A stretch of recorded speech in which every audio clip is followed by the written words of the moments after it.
Hello students, welcome in the Money the Learning app. Hope you all are doing good students. आज अपन students solution का lecture second देखने जा रहे हैं. Lecture 1 में स्टूडेंट्स अपन ने समझा था सभी इंपॉर्टेंट पार्ट्स जो कि इस चैप्टर के अपकमिंग लेक्चर्स में अपन कवर करने वाले हैं. उन टॉपिक्स को देखा था. ठीक है, इंट्रोडक्शन पार्ट देखा था.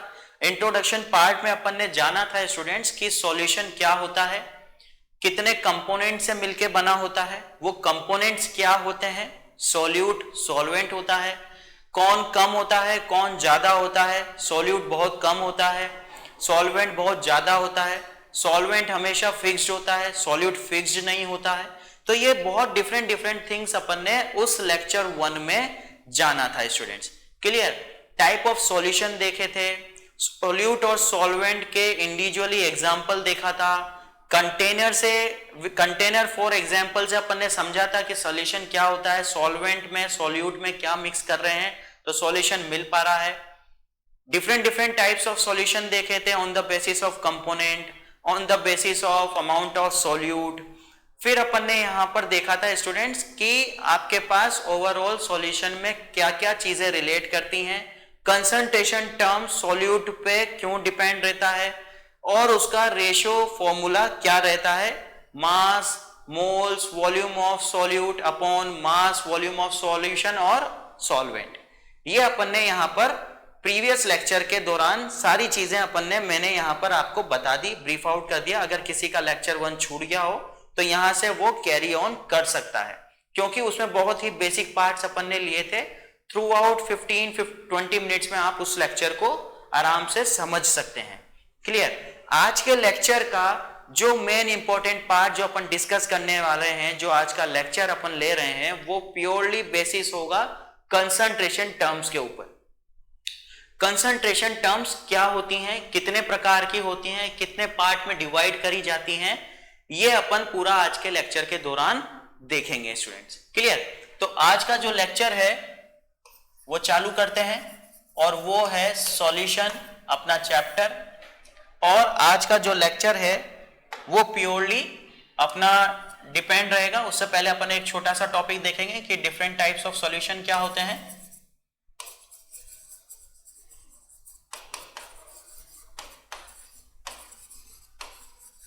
मतलब सॉल्यूशन को कितने पार्ट्स में डिवाइड करा गया है, 3 पार्ट्स में अपन ने डिवाइड करेंगे यहां पर सॉल्यूशन को, सॉलिड, लिक्विड और गैस में. फर्दर डिवाइडेशन देखेंगे. छोटा सा टॉपिक है, 5 to 7 मिनट्स में कवर अप हो जाएगा. और फाइनली जो इंपॉर्टेंट पार्ट है आज के चैप्टर, आज के लेसन का, वो है आपके पास कंसंट्रेशन टर्म्स. क्लियर. तो कंसंट्रेशन टर्म्स का आज मेनली एम्फेसिस रहेगा. ठीक है, तो सारी कंसंट्रेशन टर्म्स देखेंगे. ठीक है, उसमें से मेनली अपन 2-3 टर्म्स कंसंट्रेशन टर्म्स को आज डिस्कस करेंगे और उनसे रिलेटेड क्वेश्चंस करेंगे. तो ये तो आपके पास आज का इंट्रोडक्शन हो गया, जो टॉपिक्स अपन कवर्ड करने वाले हैं आज के लेक्चर के दौरान. Clear students. तो नेक्स्ट स्लाइड पे आ जाते हैं. अब मैं आपको यहां पर कुछ पॉइंट्स बता रहा हूं, उन पॉइंट्स को आपको मेमोराइज करना है. क्लियर. पॉइंट्स क्या है स्टूडेंट्स, बहुत छोटे पॉइंट्स हैं कि एक्वस सॉल्यूशन क्या होता है, नॉन एक्वस सॉल्यूशन क्या होता है, लिक्विड सॉल्यूशन में ये टर्म आपको हर क्वेश्चन के अंदर मिलेगी, हर टॉपिक में आपको, हर अल्टरनेट टॉपिक में ये डिस्कस करना होगा. तो सबसे पहले आपको ये पता होना चाहिए कि एक्वस सॉल्यूशन और नॉन एक्वस सॉल्यूशन को पहचानते कैसे हैं. तो बेटा सॉल्वेंट जहां पर अगर वाटर हो रहा है, सॉल्वेंट अगर अपन वाटर ले रहे हैं तो उसको बोला जाएगा एक्वस सॉल्यूशन. क्लियर. और जहां पर एक्वस सॉल्यूशन, आपके नॉन एक्वस सॉल्यूशन आ रहा है तो वहां पर आपके पास क्या हो जाएगा, सॉल्वेंट बेंजीन. अगर सॉल्वेंट बेंजीन होगा या एनी अदर ऑर्गेनिक कंपाउंड होगा तो वो होगा नॉन एक्वस सॉल्यूशन. आई बात समझ में स्टूडेंट. तो इसको अपन पॉइंट्स में लिख लेते हैं ताकि आपको मेमोराइज रहे. When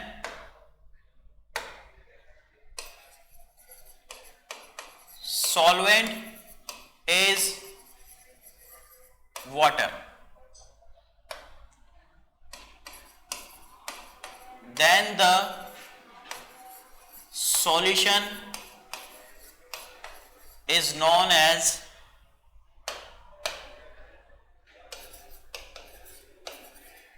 aqueous solution. Clear students? फिर आ जाते हैं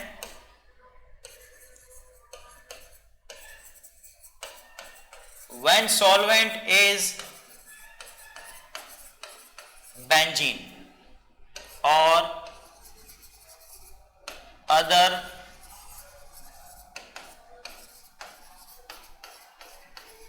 organic compound,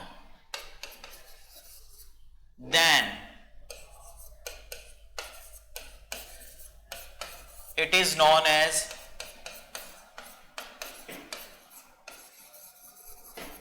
non-aqueous solution. बात समझ में आई? जब सॉल्वेंट बेंजीन है या अदर ऑर्गेनिक कंपाउंड है तो आपके पास सॉल्यूशन नॉन एक्वस है. क्या है स्टूडेंट्स? Non aqueous. जब सॉल्वेंट वाटर है तब आपके पास सॉल्यूशन क्या है स्टूडेंट्स? Aqueous solution. तो दोनों इंपॉर्टेंट पॉइंट्स आपने देख लिए कि solvent is water then it is known as aqueous solution, when solvent is benzene या other organic compound then it is known as non aqueous solution. ठीक है स्टूडेंट्स, बहुत ही छोटी सी बात है बट क्या है अपन इसको भूल जाते हैं. ठीक है, लेक्चर और चैप्टर इतना बड़ा हो जाता है, बहुत सारे टॉपिक, सब टॉपिक्स, न्यूमेरिकल्स, इतनी सारी चीजें आ जाती हैं तो मेमोराइज करना आसान नहीं रहता है. इसीलिए मैंने आपको पॉइंट्स यहां पर लिखवा दिए हैं स्टूडेंट्स, तो आप इनको ध्यान में रखिएगा जब भी आप रिवीजन अपना करते चलें. ठीक है, अब देखते हैं स्टूडेंट्स कि सॉल्यूशन आपके पास जो डिवाइड हो रहा है वो कितने भागों में डिवाइड हो रहा है.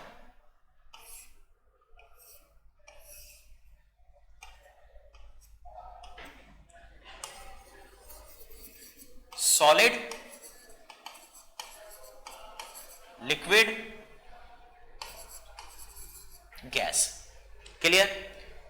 अब यहां पर जो सॉल्यूशन है उसको मैं डिवाइड करता हूं फर्स्ट पार्ट में solid plus solid. Clear students? Solid plus solid.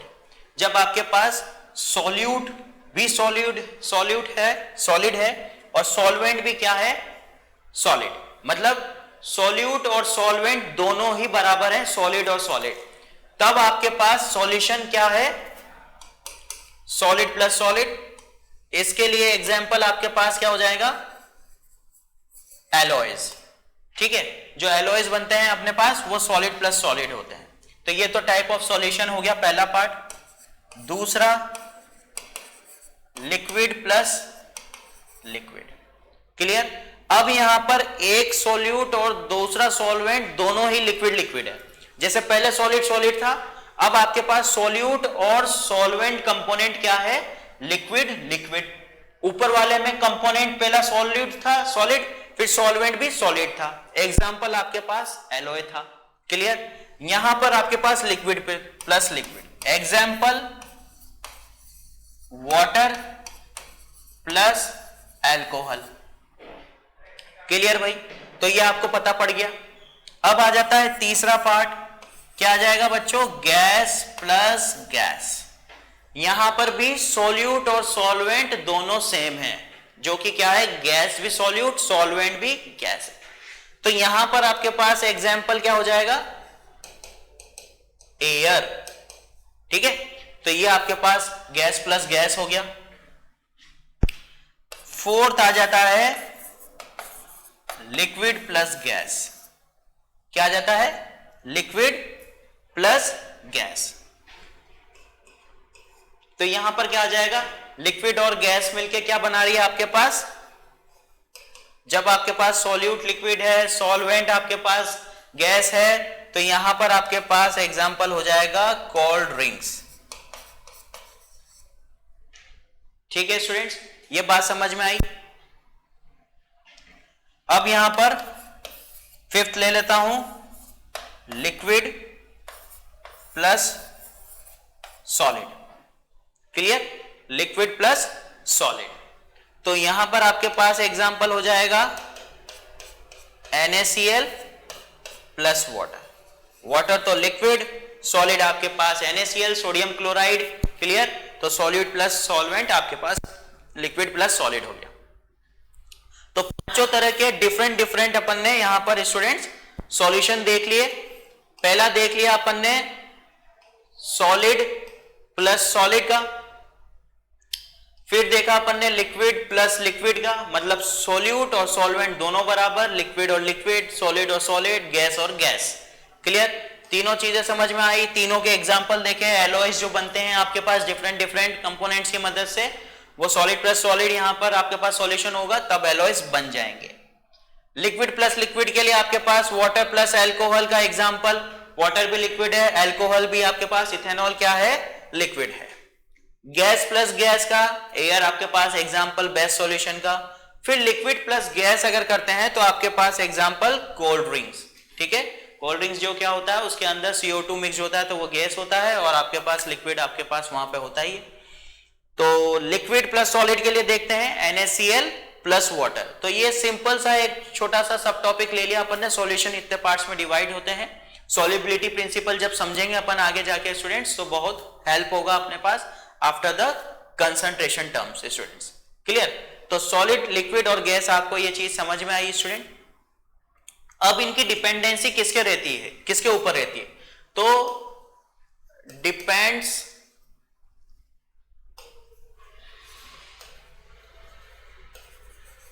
Upon the nature of solvent. ये सभी डिपेंड करेंगे सॉल्वेंट की नेचर पर, क्लियर। तो ये इंपॉर्टेंट पार्ट है जो कि आपको ध्यान में रखना है। क्या चीज स्टूडेंट्स, कि सॉल्वेंट का नेचर हमेशा आपको देखना है, उसी के ऊपर डिपेंडेंसी रहेगी आपके different different solid plus solid, liquid plus liquid, gas plus gas, liquid plus gas, liquid plus solid पे, जो सॉल्वेंट की नेचर पे डिपेंड करेंगे। नेचर ऑफ द सॉल्यूशन हमेशा सेम होगा सॉल्वेंट के नेचर से स्टूडेंट्स, ठीक है। हमेशा जो सॉल्वेंट का सॉल्यूशन का नेचर होगा वो सॉल्वेंट के नेचर के बराबर होगा। डिपेंडेंसी हमेशा आपके पास सॉल्वेंट के नेचर पे ही रहेगी। ये आपको मेनली ध्यान में रखना है, लर्न कर लेना है आपके दिमाग में, क्लियर। तो ये आपको समझ में आया। चालू करते हैं मेन अपना आज का टॉपिक जो कि क्या है, कंसंट्रेशन टर्म्स।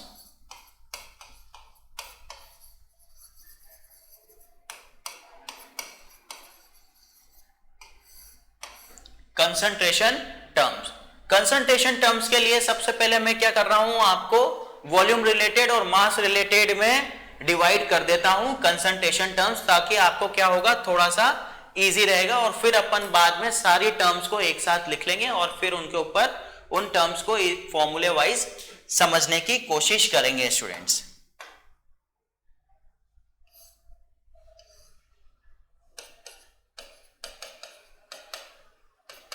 पार्ट ए,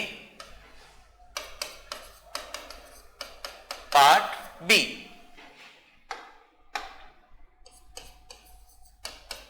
volume related terms, mass related terms, ये हो जाती हैं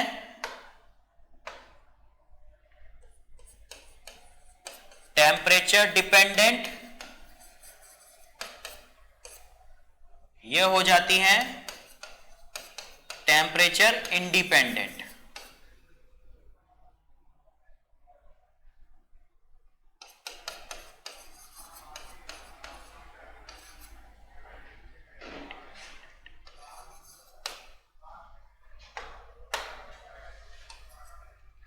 क्लियर भाई स्टूडेंट्स, दोनों पार्ट समझ में आए। अब अपन देखते हैं इनके अंदर कौन कौन सी कंसंट्रेशन टर्म्स आ जाती हैं। तो पार्ट 1 में वॉल्यूम रिलेटेड लिख रहे हैं, टेम्परेचर डिपेंडेंट टर्म्स लिख रहे हैं। फर्स्ट लिखी परसेंटेज बाय वॉल्यूम, फिर लिखा परसेंटेज वेट बाय वॉल्यूम, फिर लिखा मोलरिटी। क्लियर? मोलरिटी किस में समझाई जाएगी? इन टर्म्स ऑफ लीटर। ठीक है, ये मोलरिटी आ गया। फिर लास्टली आपके पास आ जाएगा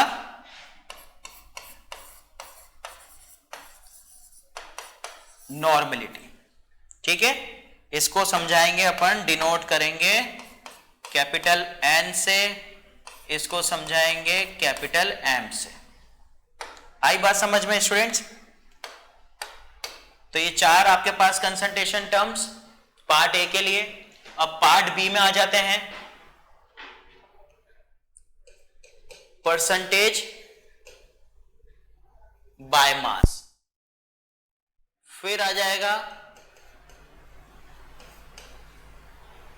मोल फ्रैक्शन। क्या आ जाएगा? Mole fraction. फिर आ जाएगा आपके पास मोलेलिटी।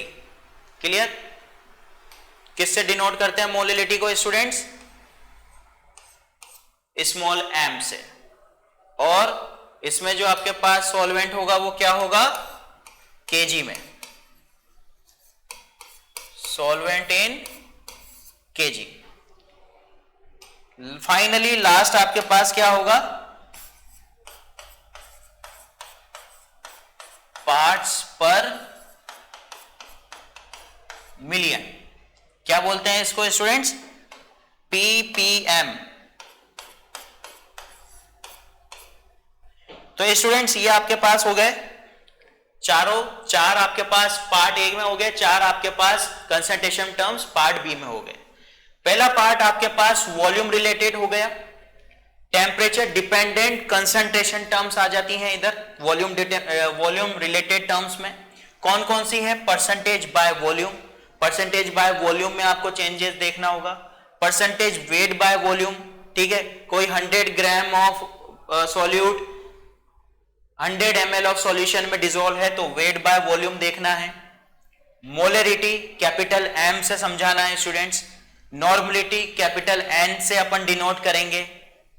पार्ट बी में मास रिलेटेड प्रॉब्लम्स हैं, मास रिलेटेड कंसंट्रेशन टर्म्स हैं। बेटा वो इसलिए लिख रहा हूं मास रिलेटेड क्योंकि ये सब मास रिलेटेड है, ये सब वॉल्यूम रिलेटेड है। देखा सब में वॉल्यूम आ रहा है, वॉल्यूम। मोलरिटी में भी क्या आता है? वॉल्यूम आता है इन लीटर या ml। और नॉर्मलिटी में भी क्या आता है? वॉल्यूम आता है स्टूडेंट्स। क्लियर? In litre. तो ये आपको पता लगा, यहां पर सब मास आ रहा है। ये टेम्परेचर इंडिपेंडेंट है, टेम्परेचर पे डिपेंडेंसी नहीं है इन टर्म्स की, इन पे टेम्परेचर डिपेंडेंसी है। क्लियर? टेम्परेचर डिपेंड करने से इनमें चेंजेस आता है, इनमें चेंजेस नहीं होता है because they are temperature independent, they does not relate with the value of temperature. इधर आ जाते हैं पार्ट बी में mass related, temperature independent, percentage by mass, mole fraction, molarity, parts per million. Mass related हर जगह mass का use है students. यहां भी मास है, मोल फ्रैक्शन में भी मास आएगा, मोलरिटी में भी स्मॉल एम में आपके पास क्या आएगा? मास का इन्वॉल्वमेंट आएगा। Mass of a solute, volume of a solution और solvent in KG, parts per million ppm, इसमें भी मास की डिपेंडेंसी होगी स्टूडेंट्स। तो ये आपके पास concentration terms part A part B के दौरान मैंने आपको समझा दिया स्टूडेंट्स। क्लियर? अब आपके दिमाग में क्लियर हो जाएगा कि इतने तरह के पार्ट्स होते हैं कंसंट्रेशन टर्म्स के। Volume related, mass related sir ने बताया, टेम्परेचर डिपेंडेंसी, टेम्परेचर इंडिपेंडेंट बताएगा। आगे चलते हैं कि डिफरेंट डिफरेंट टर्म्स आपको कौन कौन सी पढ़नी है। सबसे पहले आपको पढ़ना है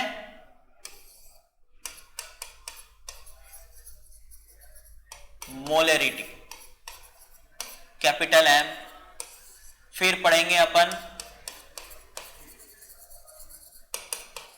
नॉर्मलिटी कैपिटल एन, फिर देखेंगे मोलरिटी स्मॉल एम, फिर देखेंगे अपन students molarity, normality, molarity, formality,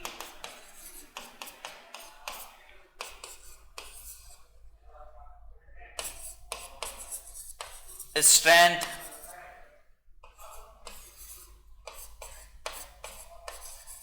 ppm,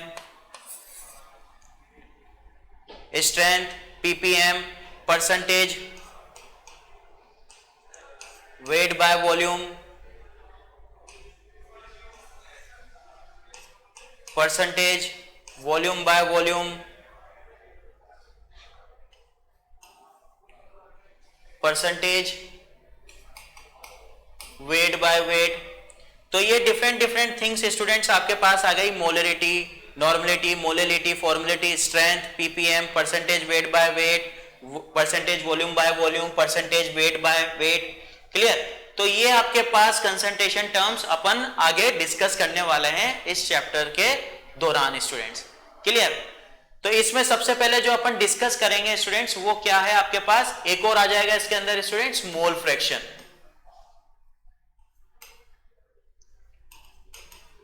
mole fraction, ठीक है, एक्स से अपन इसको समझाते हैं। क्लियर?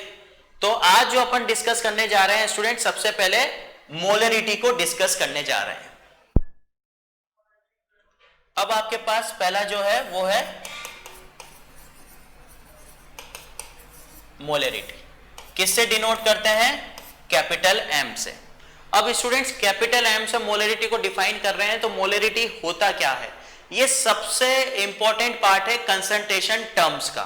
फर्स्ट पार्ट, सब फर्स्ट पॉइंट तो ये हो गया, important part of a concentration terms, that is we are dealing with molarity. Clear? अब ये है क्या? ये बेटा number of moles of solute है जो किसके रेस्पेक्ट में निकालेंगे? 1 लीटर सॉल्यूशन के रेस्पेक्ट में निकालेंगे। Clear?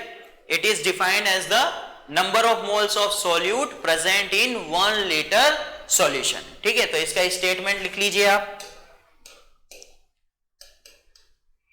It is the number of moles of solute present in 1 liter solution। ये आपके पास मोलरिटी हो गई students. It is a number of moles of solute present in 1 litre solution. Clear? अब इसको लिखेंगे कैसे स्टूडेंट्स? फॉर्मूले में। तो फॉर्मूले में कोई परेशानी नहीं है, capital M equals to number of moles of solute upon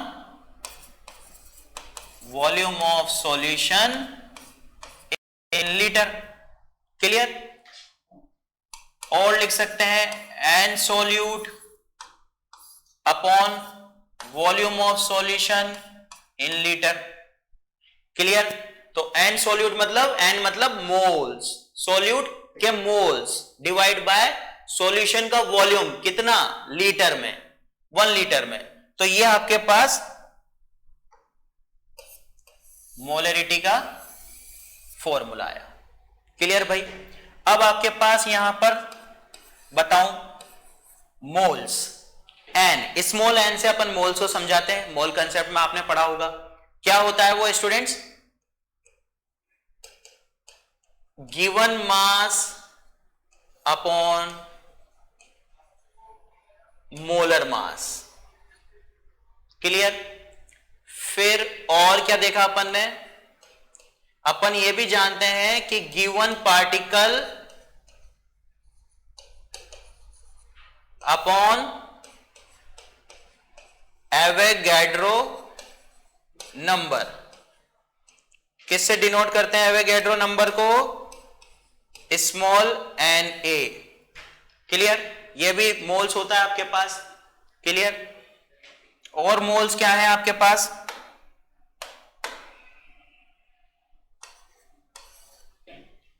moles आपके पास n इक्वल्स टू, मैं यहां से भी निकाल सकता हूं, तो molarity into volume in litre solution का। फिर मोल्स क्या हो जाते हैं आपके पास?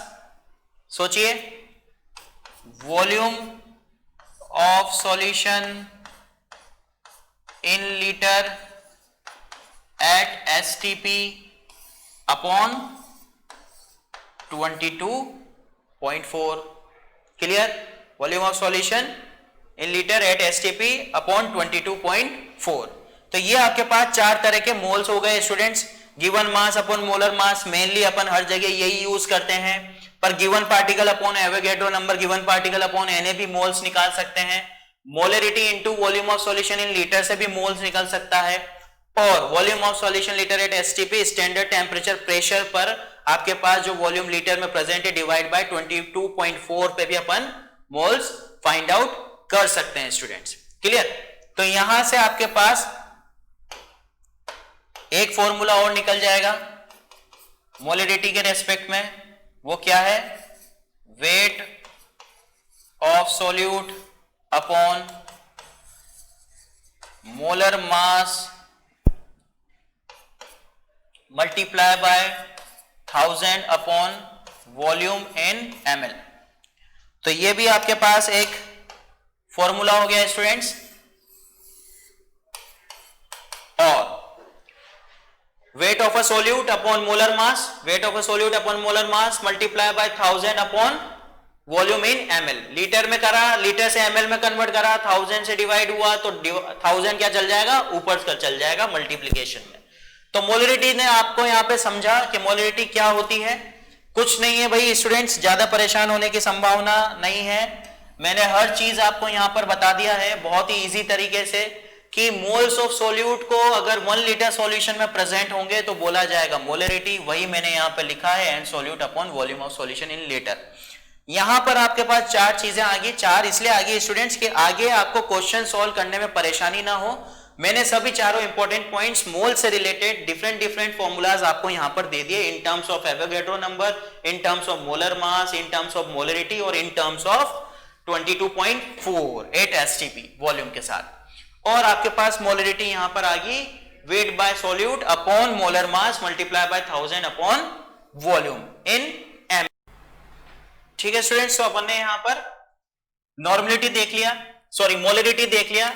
अब सेकंड कंसंट्रेशन टर्म जो आपके पास आ रही है यहां पर, वो है नॉर्मलिटी, जिसको कैपिटल एन से अपन बताते हैं। अब ये होता क्या है स्टूडेंट्स? बेटा ये number of gram equivalent of solute dissolved in 1 litre solution, number of gram equivalent of solute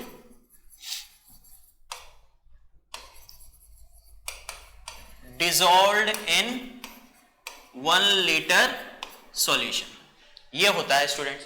फॉर्मूले में लिखें इसको तो ये है number of gram equivalent of solute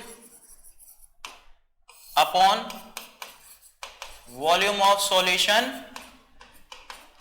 in litre. Clear? तो ये तो आपके पास मेन फॉर्मूला। अब मैं आगे चलता हूं, इसमें नंबर ऑफ ग्राम इक्विवेलेंट के साथ अपन आगे वेरिएशन देखते हैं। तो नंबर ऑफ ग्राम इक्विवेलेंट क्या होते हैं? Weight upon equivalent weight. ठीक है, weight as it is, equivalent weight क्या होता है आपके पास? E equals to molar mass upon N factor. क्या होता है? Molar mass upon N factor. इसकी वैल्यू को पुट कर दीजिए यहां पर, तो capital M upon N factor हो गया आपके पास। अब आपके पास क्या हो गया? Weight upon molar mass multiply by N factor. अब मैं जानता हूं स्टूडेंट्स कि वेट अपॉन मोलर मास क्या होता है? मेरे पास मोल्स होते हैं, तो इसको क्या लिख सकते हैं? Moles multiply by N factor. Clear भाई? अब मेरे पास क्या है?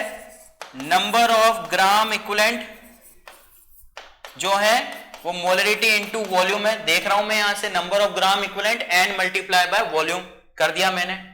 क्लियर? मेरे पास यहां पर क्या आ गया है? N multiply by volume. अब N number of gram equivalent मेरे पास एन इंटू एन फैक्टर, तो मेरे पास मोलरिटी क्या हो जाएगी? नॉर्मलिटी मेरे पास हो जाएगी N into N factor upon volume in litre. Clear? अब ये क्या होता है? ये मेरे पास होती है मोलरिटी। तो capital M that is molarity multiply by n factor equals to normality. Clear? तो normality in terms of molarity मेरे पास आ गया. मेन नॉर्मलिटी का फॉर्मूला क्या है? Number of gram equivalent of solute upon volume of solution in litre. फिर दूसरा मेरा रिड्यूस करने के बाद कितना फॉर्मूला आ गया? Molarity into N factor equals to normality. ठीक है, तो इससे यहां पर मेरे को पता चल रहा है कि मेरे को सबसे पहले तो क्या निकालना पड़ेगा? मोलरिटी. देन अपन को फाइंड आउट करना होगा नॉर्मलिटी. तो अपन यहां लिख सकते हैं first find out molarity, then find out normality. Clear students? ये आपके पास एक्स्ट्रा थिंग हो गई. नॉर्मलिटी यहां पर आपको समझ में आया. इसके बाद अपन देखते हैं स्टूडेंट्स थर्ड मोलरिटी. इसको डिनोट करेंगे स्मॉल एम से. अब ये क्या है स्टूडेंट्स? ये है number of moles of solute present in 1 kg of solvent. Clear? 1 kg of solvent में volume of solution in 1 litre नहीं, 1 kg ऑफ सॉल्वेंट में जो डिसॉल्व है number of moles of solute, number of moles of solute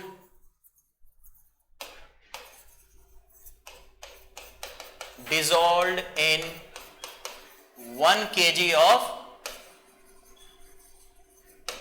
solvent. Formula बनाते हैं. Small m equals two moles of solute upon क्या हो जाएगा? Weight of solvent in KG. Clear? ये आपके पास मोलरिटी आ गया, moles of solute upon weight of solvent in KG. Clear? और इसकी यूनिट भी क्या है? Small M. मोलर बोलेंगे इसको. क्लियर? तो आपने मोलरिटी, नॉर्मलिटी और मोलरिटी यहां पर देख लिया स्टूडेंट्स. क्लियर? तीनों चीज देखी. अब इससे रिलेटेड क्वेश्चन देखते हैं. क्वेश्चन क्या है students? 20% by weight by volume of NaOH solution दे रखा है, वेट बाय वॉल्यूम दे रखा है. देन फाइंड आउट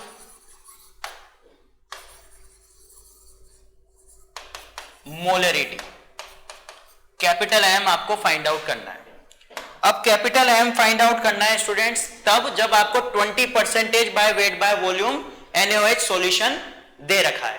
तो इसका स्टेटमेंट कैसे लिखूंगा कि 20 gram of solution, sorry 20 gram of solute present in 100 ml solution. ठीक है? Weight 20 gram, volume 100 ml solution. 20 gram of solute present in 100 ml solution. बात समझ में आई? स्टेटमेंट समझ में आया? दिस टाइप ऑफ प्रॉब्लम का 20% by weight by volume, 20 gram of solute present in 100 ml of solution. तो कैसे करेंगे? मोलरिटी का फॉर्मूला क्या होता है? Weight number of moles of solute upon volume of solution in litre. ठीक है? तो मोल्स कितने हैं आपके पास? मोल क्या होता है? गिवन वेट अपॉन मोलर मास. तो गिवन वेट कितना है? 20. NaOH का मोलर मास 40 पता है स्टूडेंट्स आपको. तो weight upon molar mass, weight upon molar mass. अब volume of solution in litre 100 है, ml में दे रखा है, डिवाइड बाय 1000 करूंगा. तो 2 जीरो से आपके पास 2 जीरो कैंसिल आउट, ये कैंसिल आउट. 1/2 आपके पास आ जाएगा, 1/2 और 1/10. क्लियर? तो ये आपके पास 10/2 दैट इज 5 मोलर. आपके पास मोलरिटी कितनी आ गई दिस टाइप ऑफ क्वेश्चन के लिए? 5 मोलर. कुछ भी नहीं करना था स्टूडेंट्स, मोलरिटी फाइंड आउट करनी थी, 20% by weight by volume of NaOH, then find out the molarity. ये आपको हो गया क्लियर। इसके बाद आपको देखते हैं next question, 20% of weight by wait, 20% by wait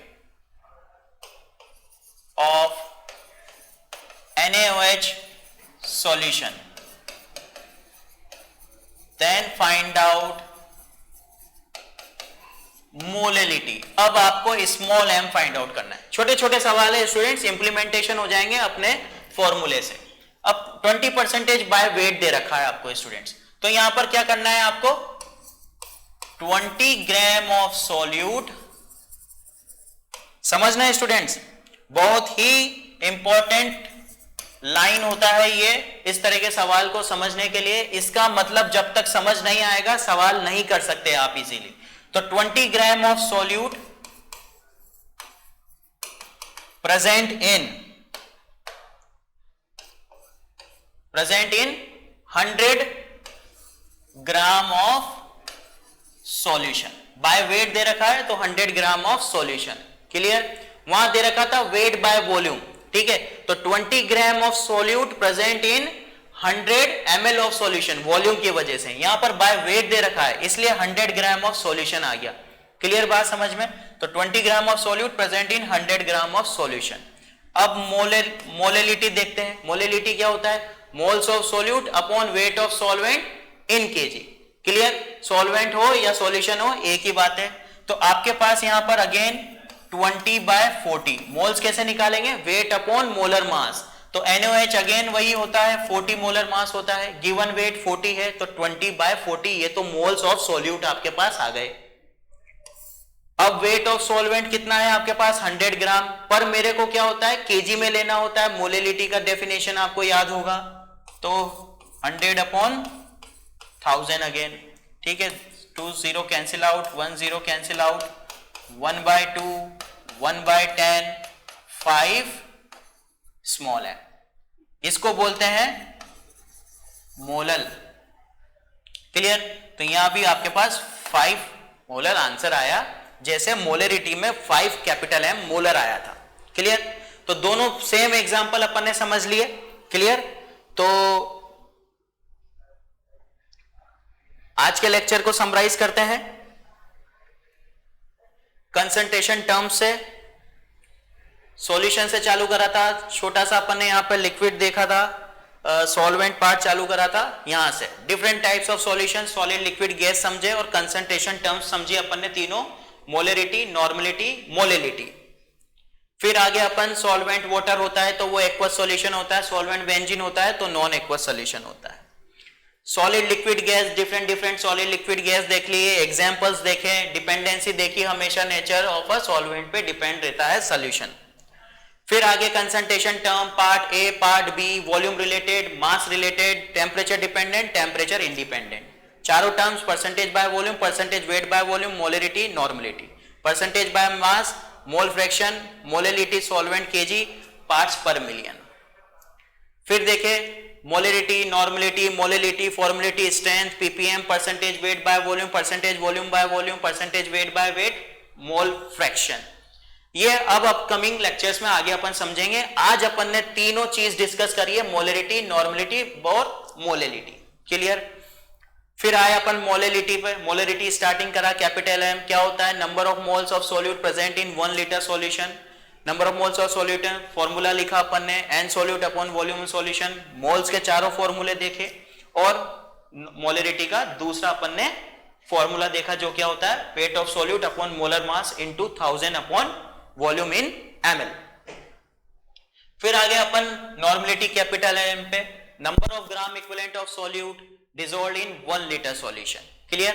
तो number of gram of equivalent solid, volume of solution in litre में, रिड्यूस करा फॉर्मूले को again in terms of molarity, clear. Molarity के टर्म्स में रिड्यूस कर दिया, कैसे करा, नंबर ऑफ ग्राम इक्विवेलेंट क्या होता है, wait upon equivalent wait, equivalent molar mass upon n factor होता है, रिड्यूस करा, वेट अपॉन मोलर मास आपके पास मोल्स हो गए, n factor n into n factor, put करा number of gram equivalent n into volume के अंदर, n अपॉन वॉल्यूम आपके पास क्या हो गया, molarity into n factor, that is normality आपके पास यहां पर आ गया।